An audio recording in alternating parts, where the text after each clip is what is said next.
টি-20 বিশ্বকাপ নিয়ে টালমাটাল পরিস্থিতিতে উৎসবের উপলক্ষ হয়ে ওঠে বিপিএলের ফাইনাল, যেখানে একপেশে লড়াইয়ে চট্টগ্রাম রয়্যালসকে হারিয়ে চ্যাম্পিয়ন হয় রাজশাহী ওয়ারিয়র্স। হীরাখচিত বিপিএলের নতুন ট্রফি উঁচিয়ে ধরে পদ্মাপাড়ের ফ্র্যাঞ্চাইজিটি। ম্যারম্যারে ম্যাচ হলেও ফাইনালের মঞ্চে ছিল পুরস্কারের ছড়াছড়ি, সঙ্গে ছিল প্রায় 5 কোটি টাকার প্রাইজ মানি। চলুন জেনে নেই কে কোন পুরস্কার জিতলেন, সাথে পকেটে পুরলেন কত টাকা।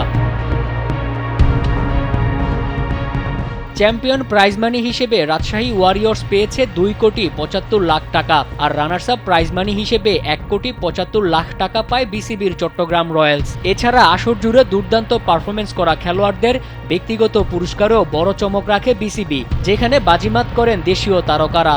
দেশের মানুষের দৃষ্টিশক্তিকে সুরক্ষিত রাখার প্রত্যয় নিয়ে এলো সেফ এলইডি লাইট।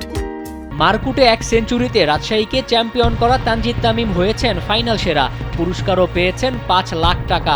আসর জুড়ে ব্যাট হাতে আলো ছড়িয়েছেন পারভেজ ইমন। 395 রান করে সর্বোচ্চ রান সংগ্রাহক ইমন আসর সেরা ব্যাটার হয়ে বাগিয়ে নেন সমান 5 লাখ টাকা। সেরা ফিল্ডারের পুরস্কার 3 লাখ টাকা পেয়েছেন লিটন দাস। রিপন মণ্ডল উদীয়মান ক্রিকেটারের পুরস্কার হিসেবে পেয়েছেন 3 লাখ টাকা। তবে সবচেয়ে বড় চমক দেখিয়েছেন পেসার শরীফুল ইসলাম।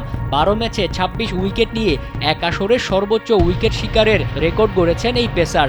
এমন বোলিংয়ে আসরের সেরা বোলার হয়ে জিতেছেন 5 লাখ টাকা। সেই সাথে টুর্নামেন্ট সেরা খেলোয়াড়ও হয়েছেন চট্টগ্রামকে ফাইনালে তোলা এই বাঁহাতি পেসার। টুর্নামেন্ট সেরার প্রাইজ মানি পেয়েছেন 10 লাখ টাকা।